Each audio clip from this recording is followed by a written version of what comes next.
Bonjour à tous, bienvenue dans cette nouvelle vidéo. Aujourd'hui, on va parler un petit peu de l'innovation en général. On va prendre des exemples passés et puis voir les leçons qu'on peut tirer de ce passé-là pour le Bitcoin et puis justement pour les années à venir. Donc, si tu es nouveau sur cette chaîne et que tu viens nous découvrir, sache qu'on est une chaîne exclusivement dédiée au domaine des crypto-monnaies. Donc, je suppose que si tu regardes cette vidéo, c'est que c'est un sujet qui t'intéresse. Donc, je t'invite à t'abonner à notre chaîne YouTube pour ne pas rater nos prochaines vidéos. De cliquer également sur la petite cloche pour être notifié dès qu'on va sortir une prochaine vidéo, de nous mettre un pouce bleu, ça nous fera également super plaisir et ça nous encourage à continuer ce qu'on fait. Et du coup, sans plus attendre, on passe directement dans le vif du sujet.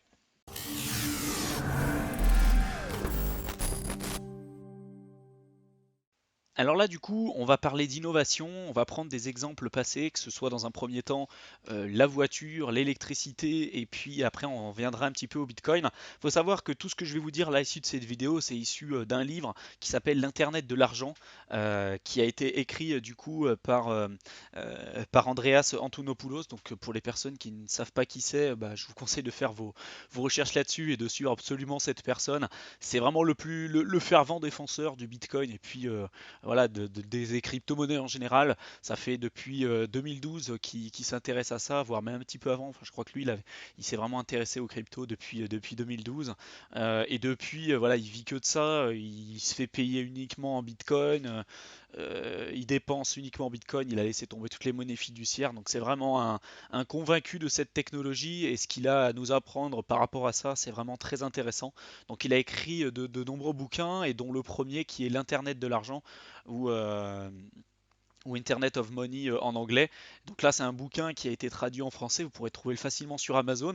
On vous mettra un lien en description si vous souhaitez vous le procurer. C'est plutôt intéressant et c'est d'ailleurs un bouquin qui vous retrace un petit peu en transcrit toutes les conférences qu'il a pu donner jusqu'à présent. Il faut savoir qu'à l'heure actuelle, il a donné plus de 150 conférences là en quelques années, uniquement à chaque fois en s'improvisant.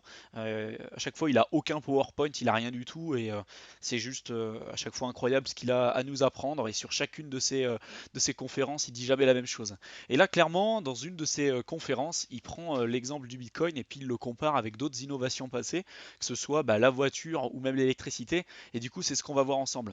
Déjà, il faut savoir qu'avec les voitures, au départ, est-ce que vous savez déjà ce que les médias ils ont dit au début de l'automobile?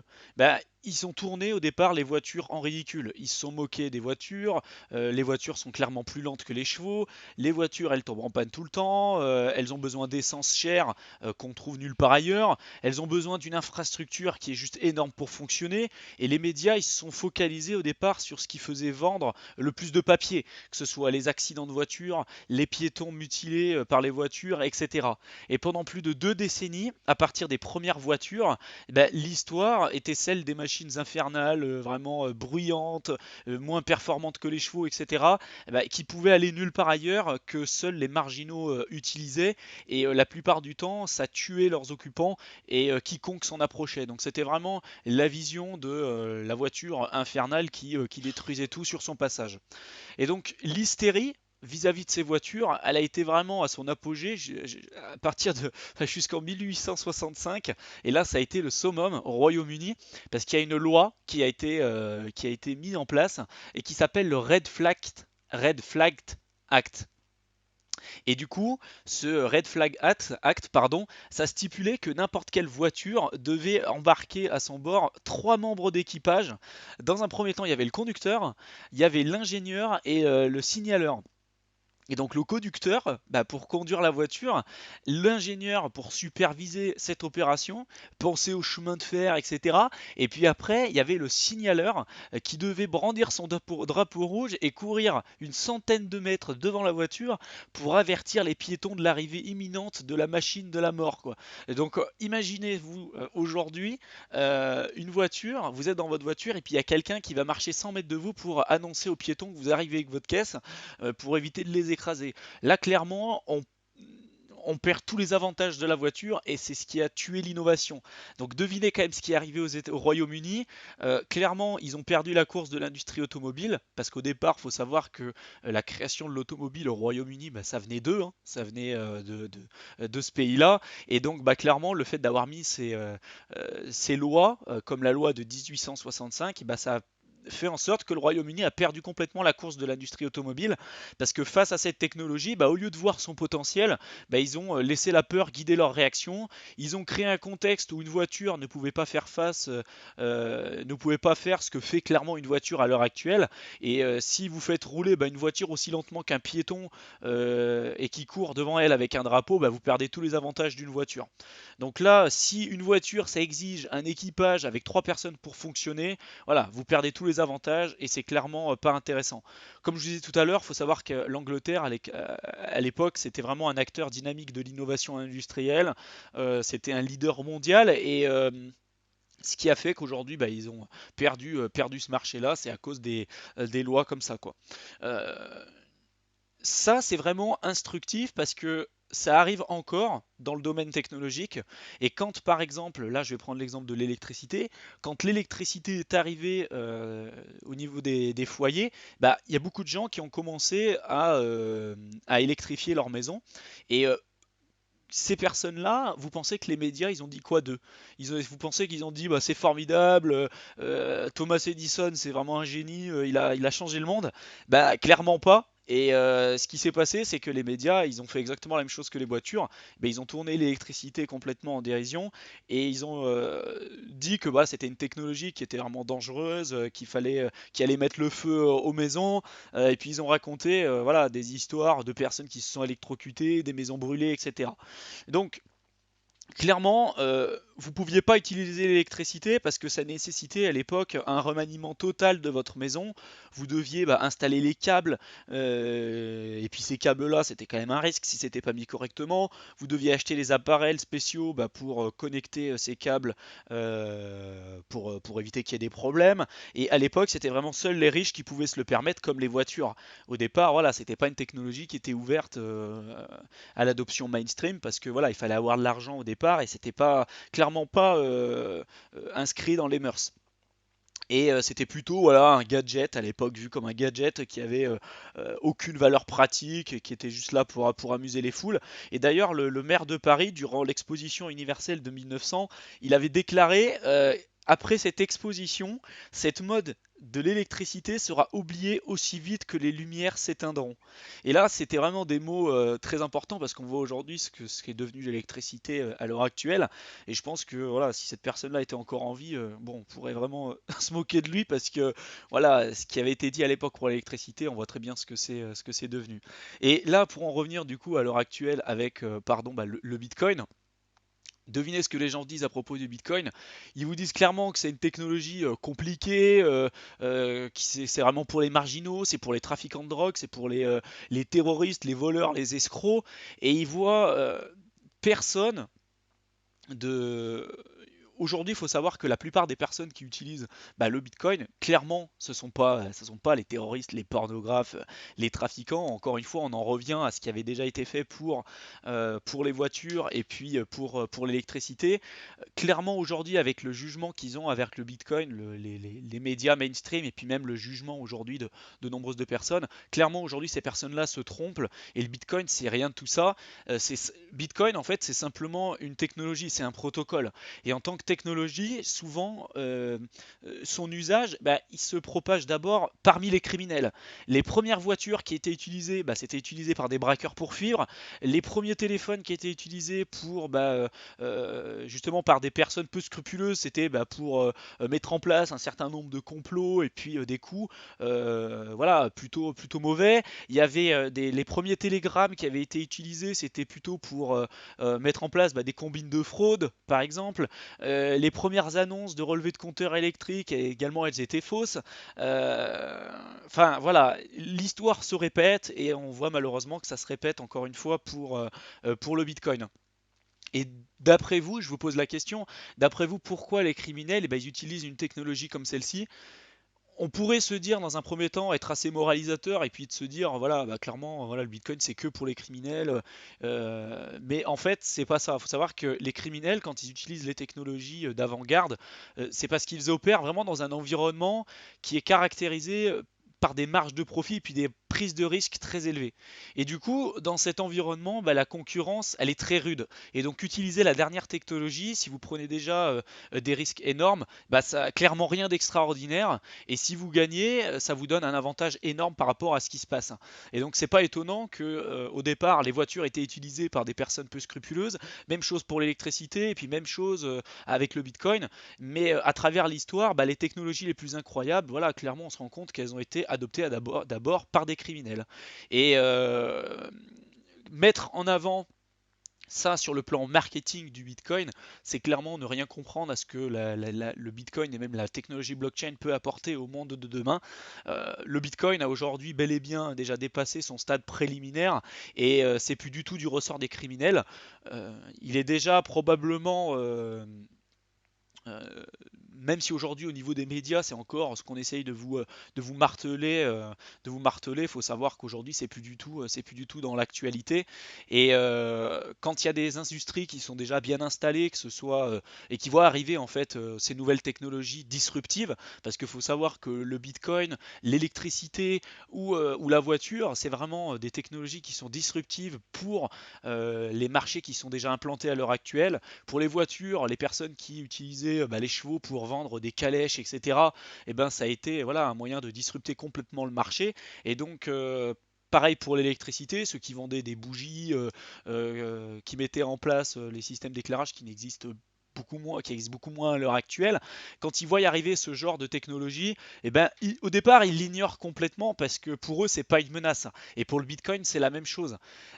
Puisqu'ils bénéficient d'un avantage historique et ils regardent vraiment leur position élevée d'entreprise monopolistique, cette menace, clairement, ça leur paraît risible. Si je prends l'exemple de JP Morgan, aujourd'hui, pour le Bitcoin, euh, ils prennent clairement le Bitcoin pour un stand de limonade qui veut se prendre pour Walmart, quoi. Et d'ailleurs, on voit à l'heure actuelle qu'ils commencent à changer leur fusil d'épaule parce qu'ils commencent à, même si au départ ils ont vraiment tapé sur la blockchain et sur le Bitcoin pour leur dire que c'était des gros scams et qu'il fallait surtout pas investir là-dedans, clairement, on voit aujourd'hui qu'ils commencent à sortir leur fusil d'épaule, à changer leur fusil d'épaule parce qu'ils commencent à investir et recruter des personnes qui sont spécialisées dans le domaine de la blockchain. Et ils ont même annoncé l'arrivée de leur coin qui s'appelle le JP Morgan Coin. Donc ce qui est juste quand même assez rigolo hein, quand on voit un petit peu ce qui s'est passé par le passé et ce qui arrive encore à l'heure actuelle. Donc voilà, JP Morgan qui se moque un peu de Bitcoin et qui finalement bah, commence à recruter des ingénieurs spécialisés dans la blockchain pour développer ses propres cryptos. Voilà, c'est assez rigolo. Et finalement, en fait, on voit que tout comme l'automobile, les premières personnes qui ont acheté des voitures au départ, ils ont été moquées. Elles étaient toujours montrées bah, agenouillées avec une clé à la main, tentant de réparer leur machine tout le temps en panne. Mais ça, c'est l'image d'un propriétaire de voiture. Dans les premiers temps, on voit aujourd'hui ce que la voiture a pu devenir. Alors aujourd'hui, on se moque du Bitcoin, on continue vraiment à grandir et à l'améliorer. On voit les progressions qu'il y a pu avoir sur les 9 dernières années, voire les 10 dernières années jusqu'à présent. Et on voit ce que ça a pu devenir. Et j'ose même pas imaginer ce que ça risque de devenir dans les 10 prochaines années, dans la prochaine décennie. Au début, il y a certaines industries, de par leur position monopolistique, qui vont se dire ouais, du coup, le Bitcoin, clairement, ça n'a aucune utilité. Mais petit à petit, quand on voit que ça commence à progresser, ils commencent à s'y intéresser. Et on risque d'arriver sur des positions un peu comme ce qui s'est déjà passé auparavant, comme par exemple IBM ou Kodak. Je vous ai mis deux photos à l'écran. Et en fait, Kodak, faut savoir que au départ, bah, il en est venu à perdre clairement en 3 ans une industrie de 12 milliards de dollars au profit d'une entreprise dont il n'avait jamais entendu parler auparavant. Et cette entreprise, elle fabriquait même pas d'appareils photo, parce qu'il faut savoir que Kodak, c'était un fabricant d'appareils photo. Et c'était à la base une petite entreprise finnoise qu'on n'avait jamais entendu parler à l'époque qui s'appelle Nokia. Alors aujourd'hui, vous savez ce que c'est, hein, Nokia, mais à l'heure actuelle, les personnes qui étaient bah, chez Kodak, pour eux, c'était pas intéressant. Nokia, jamais personne n'en avait entendu parler. Et Nokia bah, avait mis en place une technologie disruptive qui allait bah, finalement retourner aux oubliettes Kodak. Et puis il y avait également Tower Records qui avait dominé l'industrie de la musique. En l'espace de 4 ans, bah, cette industrie a complètement disparu parce qu'il y a eu l'apparition des MP3. Et j'ai mis une autre image à l'écran pour IBM IBM qui au départ était l'entreprise d'ordinateur la plus inébranlable. Il y a quelques années, on parlait d'IBM tout le temps. Clairement, quand il y a eu l'apparition de Linux, et ben voilà, ça a complètement secoué le marché et IBM aujourd'hui a perdu énormément de parts de marché. Donc ça, c'est vraiment des points très très importants à avoir en tête. Et donc tout ce qu'on va vous dire à l'heure actuelle sur le Bitcoin, que c'est utilisé pour du trafic criminel, etc., sachez que c'est un discours qui a déjà été tenu auparavant, que ce soit bah, du coup pour les voitures, que ce soit pour l'électricité, et ça le sera encore par la suite. Donc ça ne veut pas dire que voilà, vous devez mettre tout votre argent dans le domaine du Bitcoin. Moi après, je suis convaincu que les personnes qui auront investi dans ces temps-ci seront récompensés par la suite, puisqu'on fait encore aujourd'hui partie des early adopters.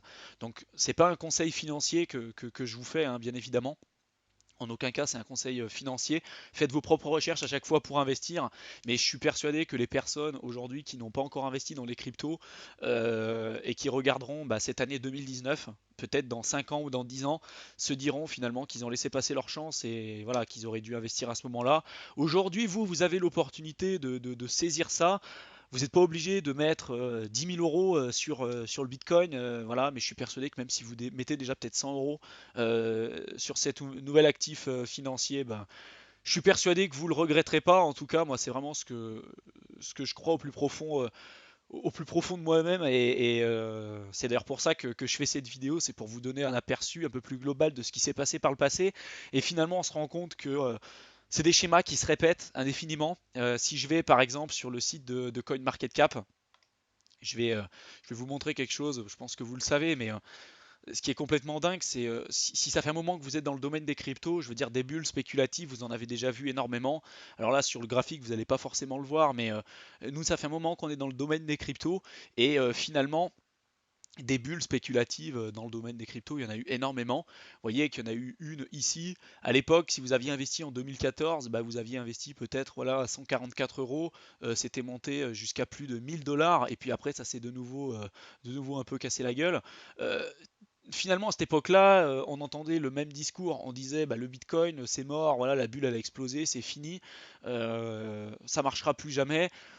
Voilà, les personnes qui avaient investi ici, regardez à l'heure actuelle, même si on prend le plus bas qu'il y a pu avoir en 2019, voilà, on est descendu à 3200 dollars. Donc les personnes qui avaient investi en 2014, même s'ils avaient investi au plus haut, voilà, ils sont toujours gagnants. Même ceux qui avaient investi 100 dollars à l'époque.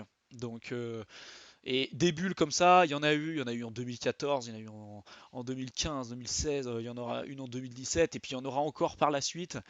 La plupart du temps, les personnes qui investissent, le problème c'est qu'ils connaissent rien à la technologie.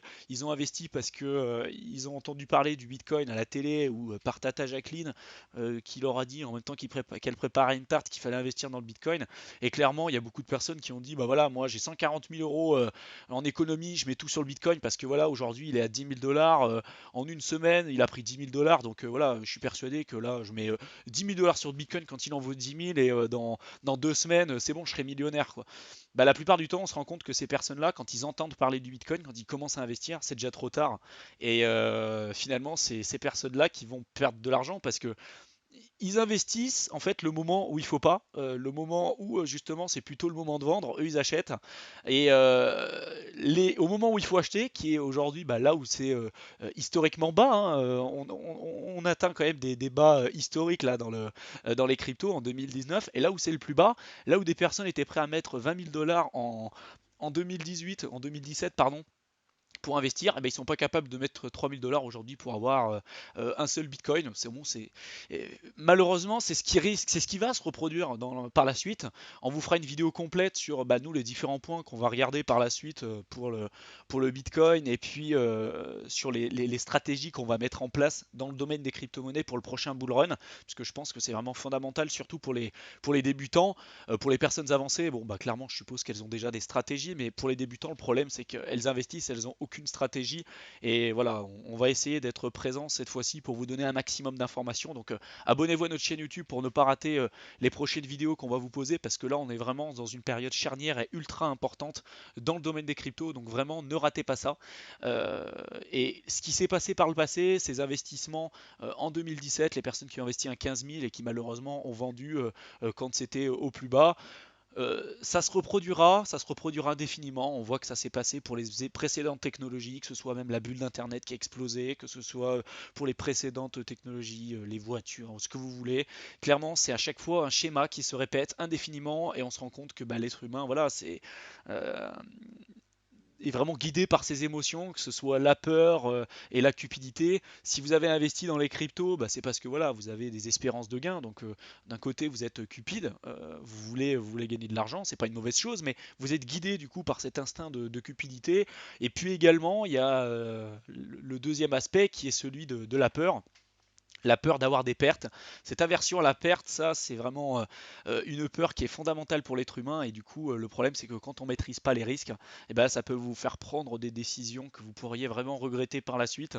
Donc, comprendre les fondamentaux, se former, essayer d'apprendre le plus de choses possible. Et quand vous investissez, vous avez une stratégie. Ça, on le martèle, on le martèlera jamais, jamais assez. Mais avoir une stratégie, comprendre dans quoi vous investissez, c'est vraiment primordial.